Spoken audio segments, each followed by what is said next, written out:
आप सभी लोगों को और हिंदी क्लास में हम लोग स्वच्छंद का अवधारणा कल पढ़ रहे थे,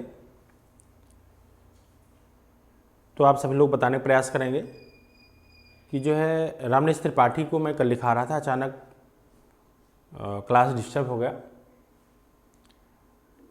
और सभी लोग लाइव हो चुके हैं।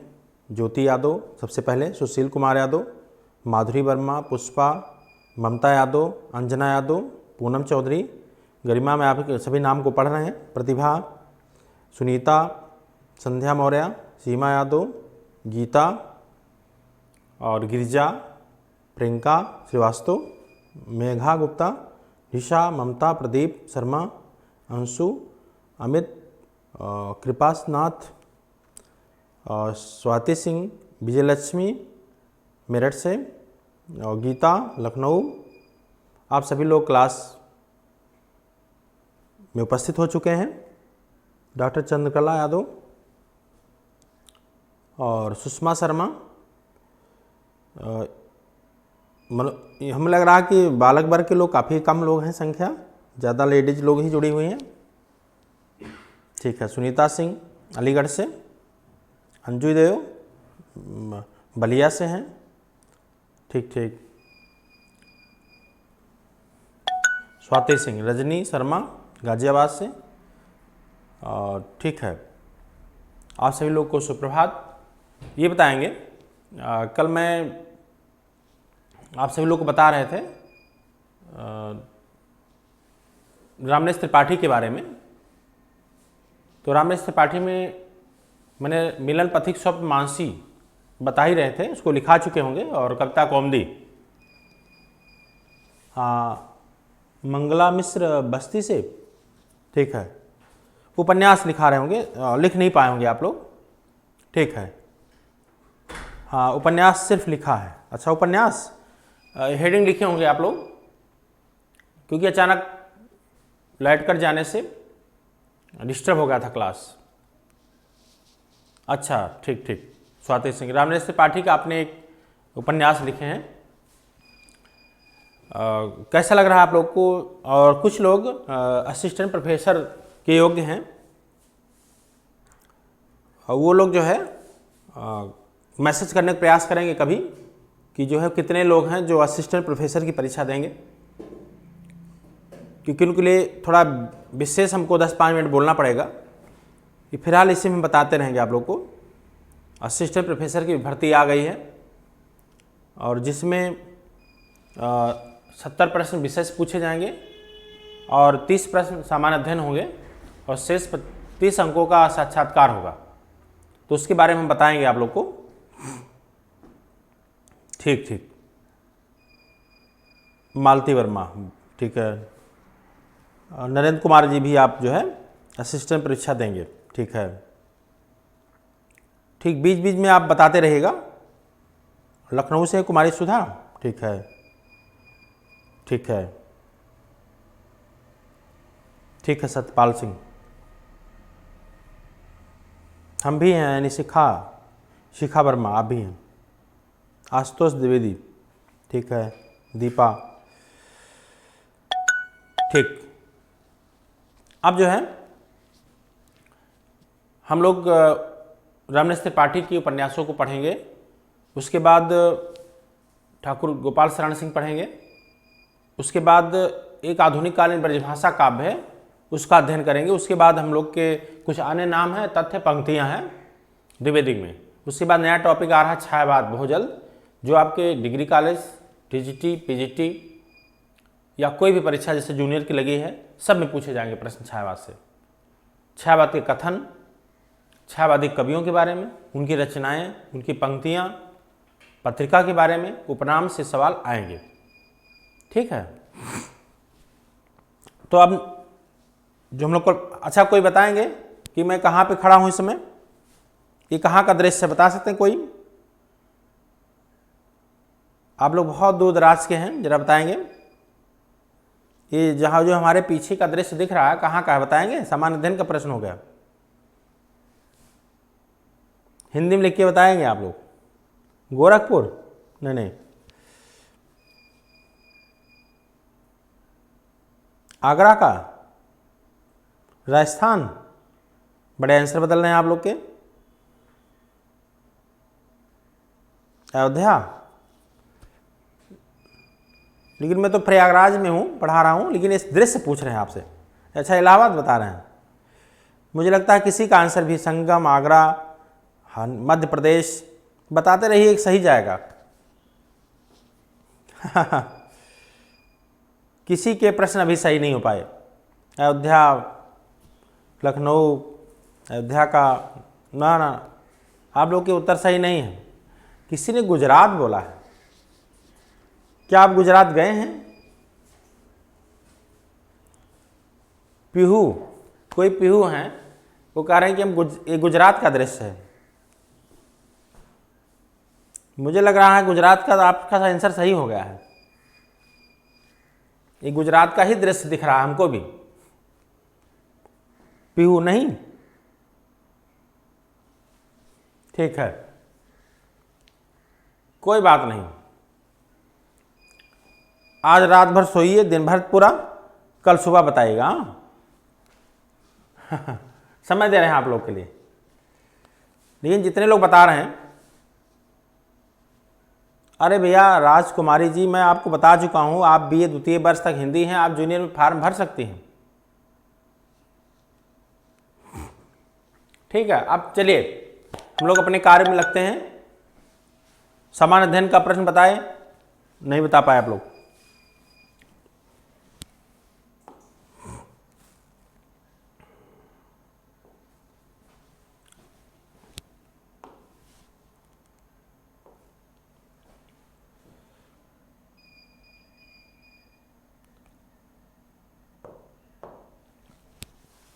हाँ, हेडिंग लिखिए आप लोग,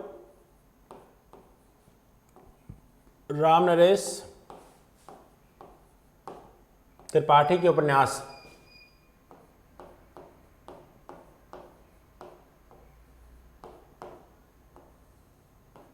त्रिपाठी के उपन्यास।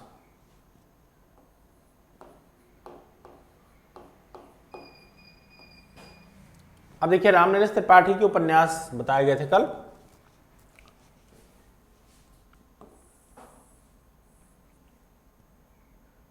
वीरांगना, राप आंसर रहेगा।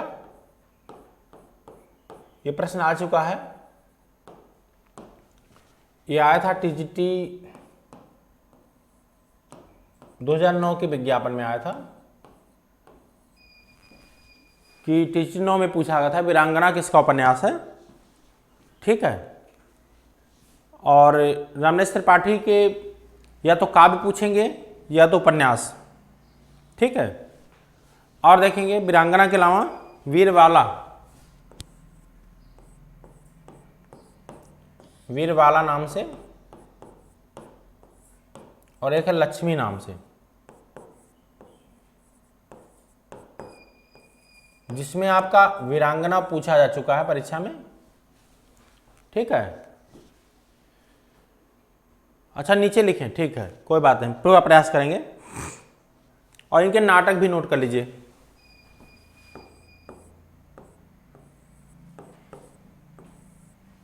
अब इनके नाटक कौन कौन से, उस पर ध्यान दीजिएगा। सुभद्रा नाम से,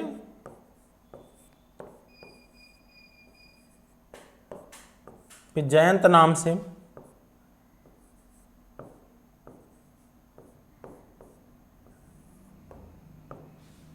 फिर प्रेमलोक नाम से।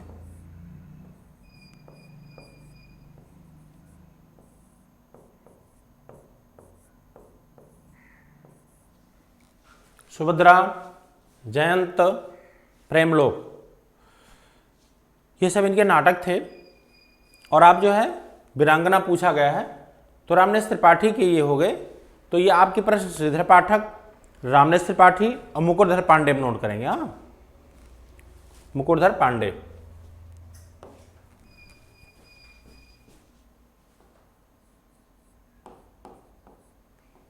मुकुटधर पांडे,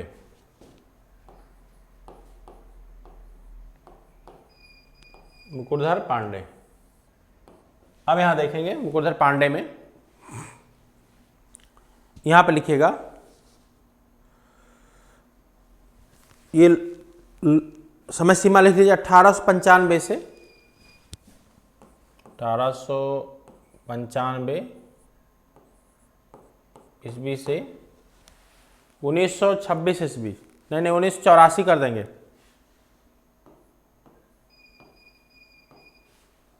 84 ईस्वी।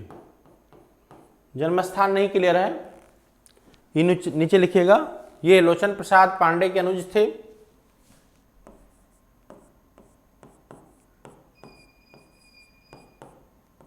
लोचन प्रसाद पांडे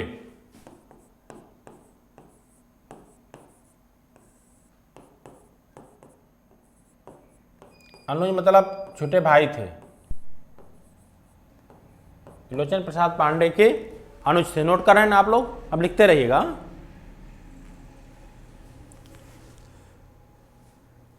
इनके काव्य में इनके मतलब मुकुटधर पांडे, उसी नीचे मुकुटधर पांडे के काव्य में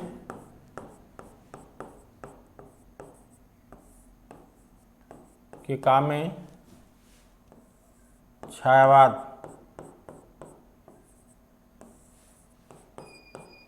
का पूर्वाभास पाया जाता है।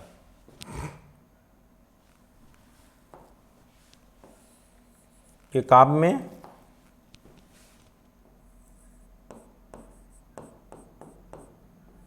छायावाद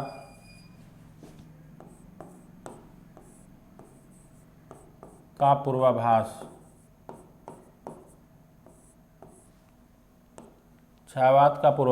पाया जाता है।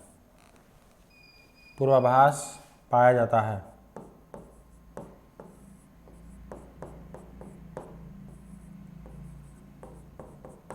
छायावाद का पूर्वाभास पाया जाता है। नोट कर पाए थे ना आप लोग? ठीक है, फिर उसे नीचे लिखिएगा। रामचंद्र शुक्ल ने आचार्य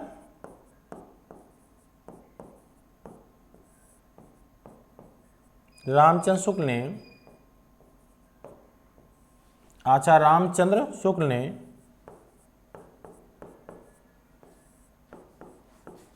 छायावाद का प्रवर्तक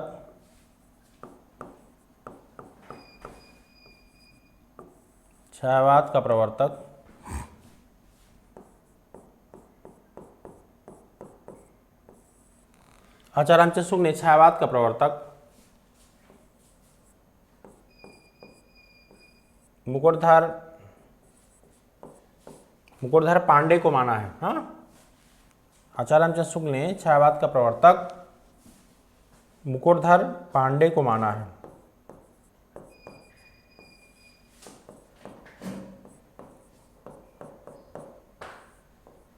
लेकिन अगर ये प्रश्न है शुक्ल ना ऑप्शन रहे, जैसे पूछे छायावाद का प्रवर्तक शुक्ल किसे माने, मुकुटधर पांडे को, अगर ऐसे सवाल आ जाए कि छायावाद के प्रवर्तक कौन है, भले मुकुटधर पांडे जयशंकर प्रसाद है तो उन्हीं को लगाएंगे। ठीक है, और देखिएगा उसी नीचे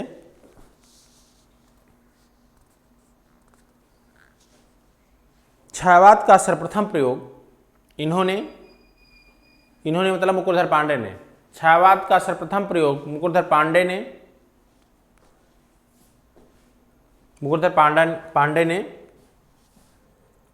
शारदा पत्रिका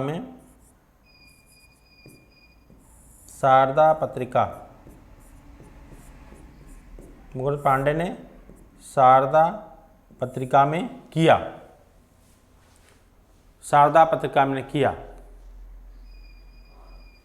छायावाद का सर्वप्रथम प्रयोग मुकुटधर पांडे ने शारदा पत्रिका में किया। यह पत्रिका जबलपुर से 1920 ईस्वी में प्रकाशित हुई। यह पत्रिका 1920 ईस्वी में 1920 ईस्वी में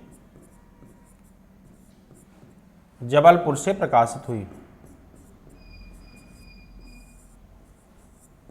जबलपुर से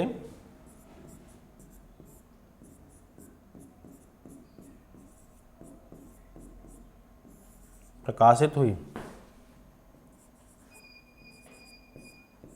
पूर्ण विराम, जबलपुर से प्रकाशित हुई। अब देखना है, अब लिखिएगा प्रमुख काव्य ग्रंथ।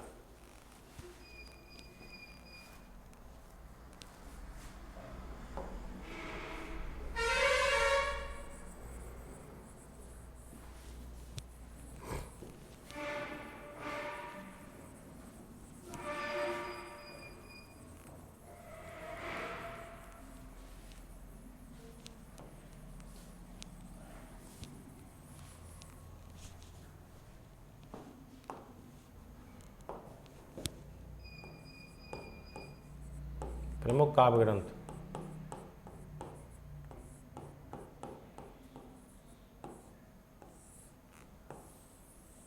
प्रेम बंधन,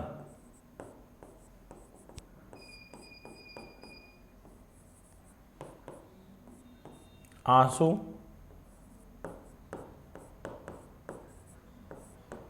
पूजा फूल,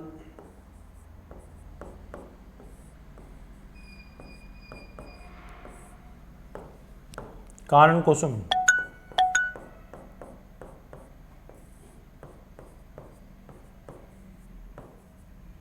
कानन कुसुम। अब देखेंगे, आंसू छायावाद में जयशंकर प्रसाद की भी रचना है। हाँ, आलिया शाही ने जो शारदा का है, मुकुटधर पांडे की पत्रिका है। शारदा पत्रिका मुकुटधर पांडे की ही है, ठीक है। आंसू प्रसाद की भी रचना है, और यहाँ कानन कुसुम ये भी जयशंकर प्रसाद की रचना है। तो दोनों लोग का नहीं पूछा जाएगा। हाँ गिरिजा जी, जयशंकर प्रसाद का भी मैं बताता रहा हूँ कि आंसू और कानन कुसुम जयशंकर प्रसाद की भी रचनाएं हैं, ठीक। और वहाँ उनकी भी है, लेकिन ज़्यादा प्रसाद की ही पूछी जाती है। आप जाने रहिएगा, दोनों लोग की रचनाएं। हाँ, तो प्रेम बंधन, आंसू, पूजा फूल, कानन कुसुम। अब देखना है दूसरी लाइन से, मुकुटधर पांडे प्रकृति के उपासक थे। दूसरी लाइन से, मुकुटधर पांडे प्रकृति के उपासक थे। प्रकृति के उपासक थे। ये द्विवेदी युग के सर्वश्रेष्ठ प्रगीतकार माने जाते हैं। ये द्विवेदी युग के सर्वश्रेष्ठ प्रगीतकार, ये द्विवेदी युग के सर्वश्रेष्ठ प्रगीतकार माने जाते हैं। प्रगीतकार माने जाते हैं।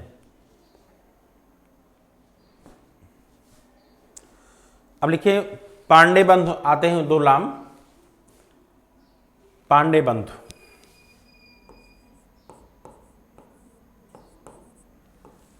पांडे बंधु। देखिए, पांडे बंधु में दो लोग आते हैं, एक मुकुटधर पांडे, लोचन प्रसाद पांडे। जिसे मिश्र बंध आप पढ़े होंगे, तो मिश्र बंधुओं में तीन नाम आते हैं, गणेश बिहारी मिश्र, श्याम बिहारी मिश्र, सुखदेव बिहारी मिश्र। उस तरह पांडे बंधु में भी आते हैं दो नाम, लोचन प्रसाद पांडे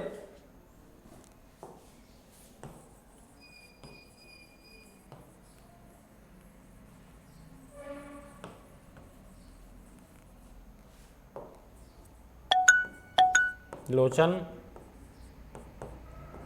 प्रसाद पांडे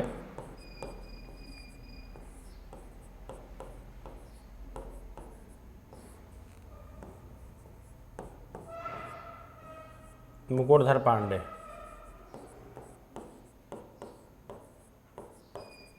मुकुटधर पांडे, लोचन प्रसाद पांडे, मुकुटधर पांडे हुआ आपका। अब अगले नाम नोट करेंगे, ठाकुर गोपाल शरण सिंह।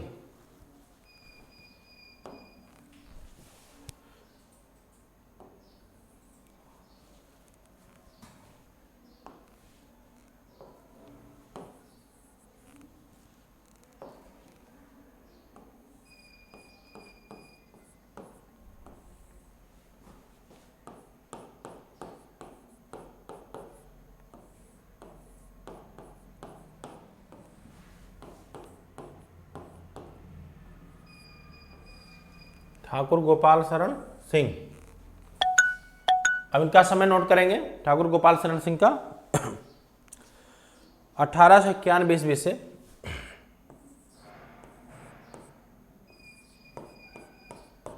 1891 से 1960 ईस्वी।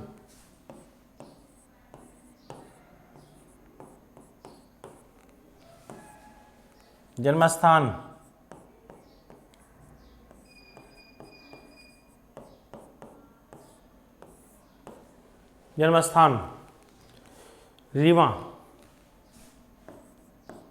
एक रीवा है, नई गढ़ी कोई जगह है।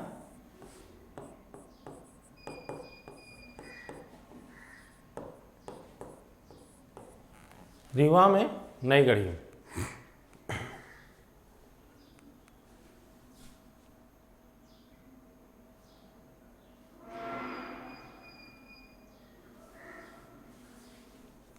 अब प्रमुख ग्रंथ, या और कुछ नोट करेंगे? बस इतने लिखिए, प्रमुख ग्रंथ, कोई इंपॉर्टेंट नहीं है। प्रमुख काव्य ग्रंथ।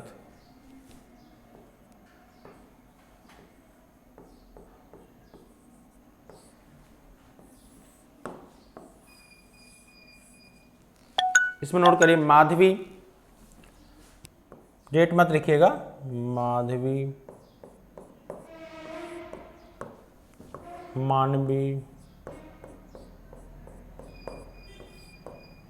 संचिता,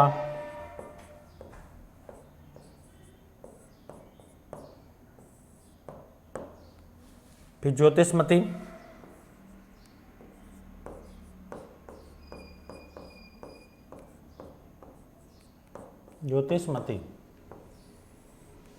देखिए माधवी, मानवी, संचिता, यहां अनुसार है संचिता और ज्योतिषमती। ठीक, इनका बहुत ज्यादा रोल नहीं है, क्वेश्चन बहुत कम पूछे जाते हैं इनसे, कभी आया ही नहीं। हाँ, द्विवेदी युग में ही देखिए आप लोग समझने का प्रयास करिए। जो द्विवेदी युग है, द्विवेदी युग में देखिए पहले कुछ प्रमुख कवि थे, महावीर प्रसाद द्विवेदी, अयोध्या सिंह उपाध्याय और आपके मैथिली शरण गुप्त, फिर राधेवी प्रसाद पूर्ण, नाथुराम शर्मा शंकर और गया प्रसाद सुसनेही। ठीक, उसके बाद मैंने कहा कि द्विवेदी युग में एक स्वच्छंद काव्यधारा है, तो उसमें बताया था ना कि श्रीधर पाठक, रामनेश्वर पाठक, मुकुरधर पांडे और ठाकुर गोपाल शरण सिंह, द्विवेदी युग में ही। अब देखिए इसी में मैं एक ब्रजभाषा काव्य बताऊंगा, आधुनिक कालीन ब्रजभाषा कवि, तो इसी द्विवेदी में ही आते हैं लोग। जैसे जब छायावाद भी पढ़ेंगे आप लोग, तो छायावाद क्या, जयशंकर प्रसाद, पंत, निराला महादेव वर्मा ही तो छायावाद होते हैं। उसके अलावा भी कवि हैं, जैसे एक स्वच्छंद काव्य, राष्ट्रीय सांस्कृतिक काव्यधारा या प्रणयमूलक काव्यधारा, तो दिनकर छायावादी में, चतुष्ट में नहीं आते हैं। वैसे द्विवेदी में भी ऐसे पार्ट हैं। अच्छा, चांदनी, ठीक है। अच्छा, रश्मि जी कह रहे हैं रचनाओं के लिए अच्छी बुक बता दीजिए। ये मैं लिखा नहीं रहा हूँ, काहे टेंशन ले रहे हैं आप लोग, क्यों रचना पढ़ने के लिए? जब हम पढ़ा रहे हैं, क्यों पढ़ा रहे हैं? कुछ बच रहा है बताइए, पढ़ पाएंगे तो ना? 3-4 क्वेश्चन आते हैं आपके द्विवेदी से। आप कोई किताब, मैंने किताब सभी बता दी है पे होगा।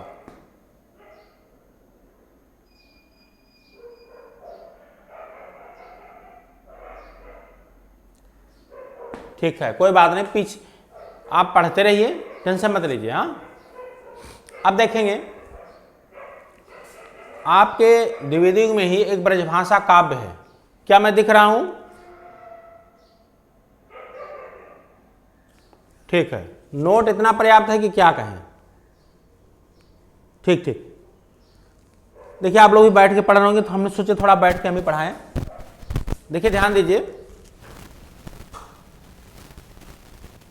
एक द्विवेदी युग में एक ब्रजभाषा काव्य है। ब्रजभाषा काव्य में 2 लोग आते हैं, उससे सबसे प्रमुखता आप जगन्नाथ दास रत्नाकर को देंगे। तो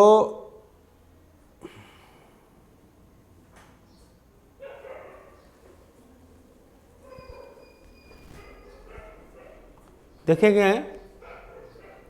देखिए, आपको ध्यान देना है कि द्विवेदी युग में एक आधुनिक कालीन ब्रजभाषा कब कहे गए हैं। द्विवेदी युग में काव्य की भाषा तो खड़ी बोली थी, लेकिन जगन्नाथ दास रत्नाकर ऐसे कवि हैं लोग कि इनके काव्य की भाषा ब्रज ही है, चाहे वो मौलिक रूप से लिखे हों ग्रंथ, चाहे अनुवाद किए हों।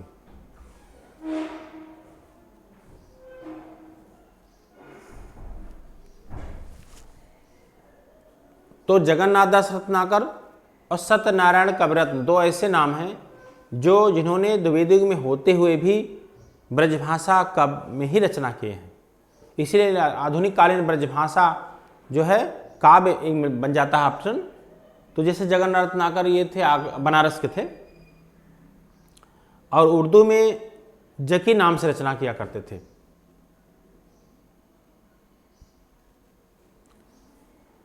और जकी नाम से रचना किया करते थे।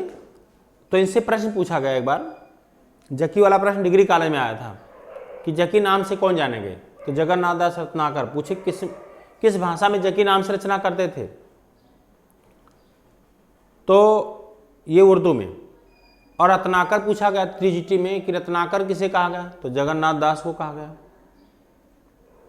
एक बार पूछा गया आधुनिक कालीन ब्रजभाषा कवि कौन है, तो जगन्नाथ दास रत्नाकर ही इसमें रखते हैं। ठीक है, अब देखना है इनके जो काव्य ग्रंथ हैं, हिंडोला, समालोचनादर्श, कल काशी, गंगा लहरी, रेतरंग, गलत हो गया, फिर से सुनिए, हिंडोला, समालोचनादर्श, कल काशी, गंगा लहरी, श्रृंगार लहरी, रत्नाष्टक, वीराष्टक, गंगा अवतरण, ऊधो शतक। अब देखिए इस साल आपके प्रश्न पूछा गया टीजीटी में कि ऊधो शतक किस भाषा में है रत्नाकर का। जब जगन्नाथ दास रत्नाकर के काव्य की भाषा ब्रज है तो ऊधो शतक तो ब्रज ही लगाएंगे। एक साल पूछा गंगा अवतरण किस छंद में है, रोला छंद में था। हाँ, ये चीज़ मैं बताता हूँ कि आप सभी लोग 281 लोग हमारी क्लास को देख रहे हैं और लगभग आपकी क्लास में 700 के आसपास लोग हमारे एडमिशन ले चुके हैं लगभग। और आप लोग सीरियस होकर हमारी बातों को सुनिए और कभी भी अगर हम लेट भी हो जाएं तो इस पे आप नाराज़ नहीं होंगे, क्योंकि आप विश्वास करिए मेरा क्लास 7:30 बजे से ऑफलाइन है। 7 बजे था जो मैं ऑनलाइन की वजह से लेट कर गया, मैं आपको बता दे रहा हूँ। और उसके बाद मैं 9:30 बजे तक लगातार लेडीज़ बैच स्पेशल पढ़ाता हूँ, जिसमें 350 लोग बैठ के इंतज़ार कर रहे हैं। उसके बाद फिर मेरा बैच 9:30 बजे से डायरेक्ट शुरू होता है, 11:30 बजे तक, 12 बजे तक पढ़ाते हैं बालक वर्ग स्पेशल टीजीटी। उसके बाद वो समाप्त नहीं होते हैं, तुरंत फिर व्याकरण के मेरे स्पेशल, और वो लोग फिर आ जाते हैं। 1.5 घंटा का क्लास फिर होता है, तो हम 1:30 बजे फिर खाली होते हैं। फिर भोजन किया जाता है, अगर कोई किसी समस्या नहीं है तो नहीं, तो भोजन भी कभी कभी नहीं मिल पाते हैं। फिर जैसे हम यहाँ से आते हैं, फिर मेरे 2:30 बजे से ही मेरे लेडीज स्पेशल बैच जो 350-400 की स्ट्रेंथ है, लगभग 250-300, वो लोग बैठे रहते हैं पढ़ने के लिए। फिर वो बैच जैसे समाप्त करते हैं 5 बजे तक, 5:30 बजे तक समाप्त होता है, जैसे फिर 250-300 लोग फिर बालक वर्ग टीजीटी पीटी के बैच बैठे रहते हैं, उनको 8 बजे समाप्त करते हैं बैच। इतने बैच मेरे ऑफलाइन डायरेक्ट हैं। और उसके बाद सबकी समस्याओं को सुनना, और उसके बाद ऑनलाइन में आपको फिर मैं समय देता हूँ। तो ये चीज़ वर्क है। इतनी पब्लिक जुड़ी है हमारे साथ, और कितने लोग सेलेक्ट होते हैं वो लोग हमसे ऑफिस में संपर्क करते रहते हैं। तो अगर कोई सेलेक्ट हो गए, कहीं दूर दराज से आए हैं, तो उन पर भी समय देना पड़ता है। अब मिठाई लेके आए हैं तो मिठाई मुझे खाने के नहीं शौक है, उनकी श्रद्धा है तो वहाँ पे हम समय देते हैं। हाँ, तो आप लोग भी हैं तो समय दे रहे हैं ना। देखिए ये ऑनलाइन है, कभी कभी क्वेश्चन या कोई ऐसी समस्या हो जाती है टेक्निकल, जैसे हम लोग 6 बजे खड़े हैं, अब उसको चालू करने में 10-5 मिनट लग गए। तो इसलिए आप लोग जागरूक रहिए, आप लोग का सिलेक्शन मिलेगा। और जितने लेडीज ये पढ़ रही हैं खास तौर पे, सबसे ज़्यादा मेरे संस्था में भी, ऑफलाइन में भी हैं, यहाँ भी हैं, आप लोग खूब मेहनत से पढ़िए। आप लोग इसलिए ना पढ़िए कि हमको नौकरी मिल जाएगा पैसा, अपने सम्मान के लिए पढ़िए। और बालक वर्ग को तो सम्मान वैसे मिलता है, कोई दिक्कत नहीं। महिलाओं के लिए मैं स्पेशल कह रहा हूँ। एक लेडीज से मैं शुरू किया था, आज हजारों की स्ट्रेंथ है मेरे पास जो पढ़ रहे हैं लोग। आप समझिए, इस बार सिलेक्शन हो जाने दीजिए टीजीटी पीजीटी में, ऑनलाइन से लेकर के ऑफलाइन तक। देखना कि बहुत सारे लोग डिग्रियां लेके बैठी हुई हैं, वो खाना बना रहे हैं, सिर्फ स्पेशल वो नौकरी करेंगे। उनको जागरूक किया जा रहा है कि आप जो कार्य कर रही खाना बनाइए, उसके साथ पढ़ाई कर सकती हैं। खाना बनाते रहिए, पढ़ते रहिए कि जो है हिंडोला, जंगरा रत्नाकर, कलकासी रत्नाकर। अगर काम है, कुछ लोग चैलेंज लेते हैं कि मैं बहुत व्यस्त हूँ। अरे कोई बात नहीं, कुछ ऐसे पर्ची बना लीजिए लिख लिख करके नोट्स के।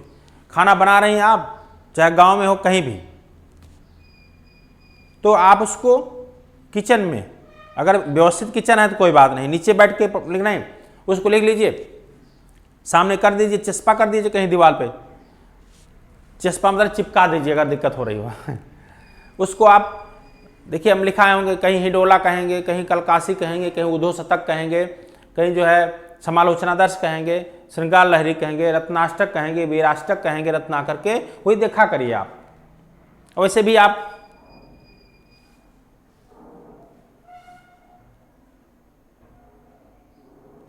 हाँ, तो अगर नहीं, स्वाति जी लगभग बहुत जागरूक हैं। और पहली बात तो मैं देखा हूँ, बराबर आपके क्लास देख रहा हूँ, बहुत सारे लोग रेगुलर हैं और क्वेश्चन भी अच्छा आप लोग बता रहे हैं। और ऑनलाइन में भी मेरे सिलेक्शन होंगे, मुझे पूरा विश्वास है। और भटकना मत, जितना पढ़ा रहे पढ़ते रहना। साहित्य और व्याकरण ही सबसे ज़्यादा सिलेबस होता है, आप खुद समझ सकते हैं। टीजीटी पीटी के सिलेबस में साहित्य और व्याकरण 100 क्वेश्चन आते हैं लगभग। तो हम 100 क्वेश्चन पे तो वर्क कर रहे हैं। और जो छोटे पार्ट हैं 25 क्वेश्चन में, संस्कृत साहित्य, संस्कृत व्याकरण, काव्य शास्त्र, भाषा विज्ञान, बहुत छोटा सिलेबस है।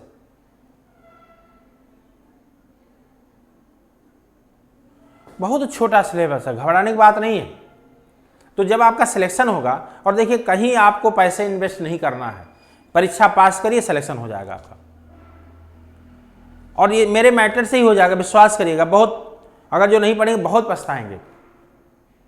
इस मेरे मैटर में इतनी ताकत है कि नहीं भी 2-4 क्वेश्चन मिलेगा ना, तब भी कर लेंगे।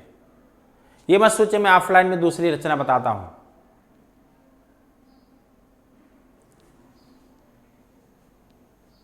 अरे व्याकरण पढ़ा रहे हैं यूट्यूब पे,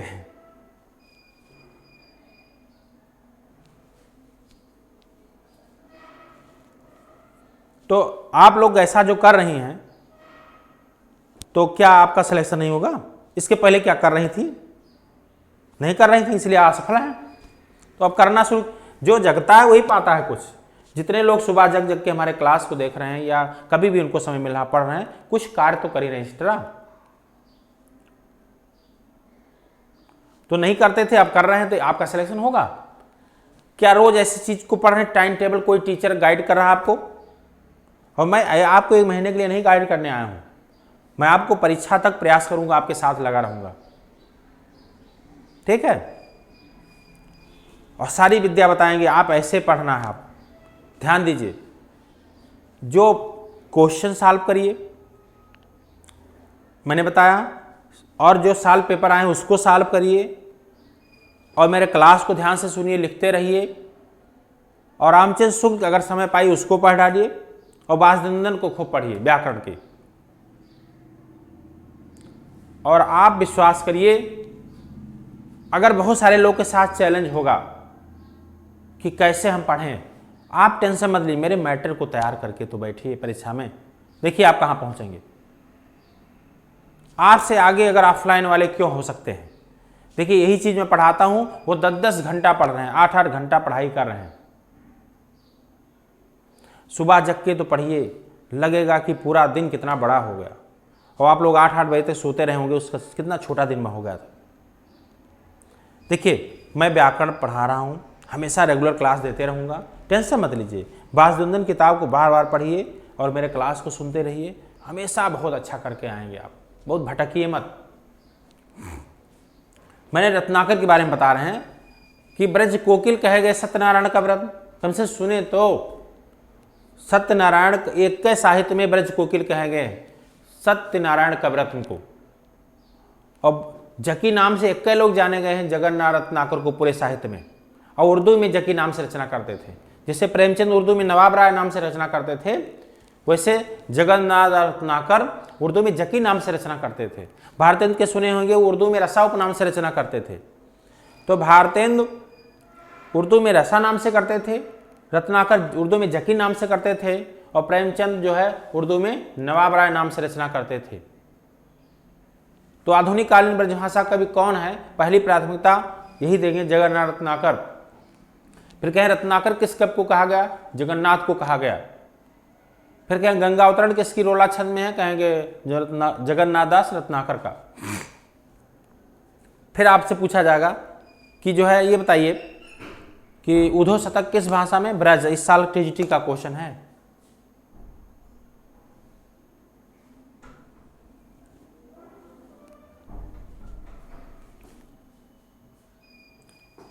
और ध्यान दीजिए आप लोग, पढ़ाई के साथ साथ आपके अंदर वो संस्कार होने चाहिए कि किसी को फीलिंग दुख नहीं पहुंचाएंगे। काम करिए खूब, जितना वर्क करेंगे उतने खुश रहेंगे, जितने वर्क करेंगे उतने खुश रहेंगे। ये मत कहिए वो ज़्यादा वो कम कर रहे हैं, हम क्यों करें। पढ़िए, जो मेहनत किया वही बहुत कुछ पाया है।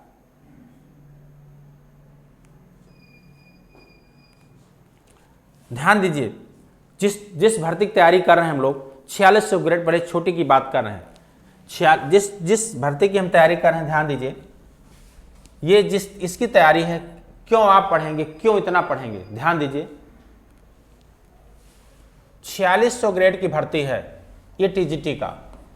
आप समझने का प्रयास करिए, क्यों आप इतना बड़ा सिलेबस पढ़ेंगे। और पीजीटी जो है चयन बोर्ड का, आपका 4800 ग्रेड की भर्ती है ग्रेड। अगर 4600 है, आप समझ सकते हैं जितने भी लोग ज्वाइन करेंगे कभी, मान लीजिए वो 55,000 से स्टार्ट करते हैं,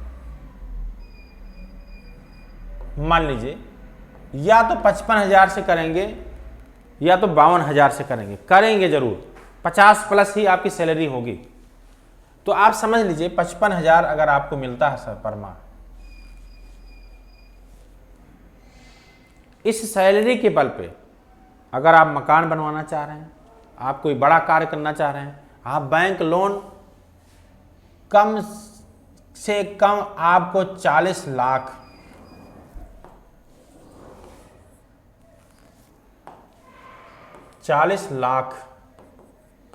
आपको बैंक लोन दे देगा आपको इस टीजीटी की भर्ती। लेकिन आपकी नौकरी कम से कम 20 साल तो हो।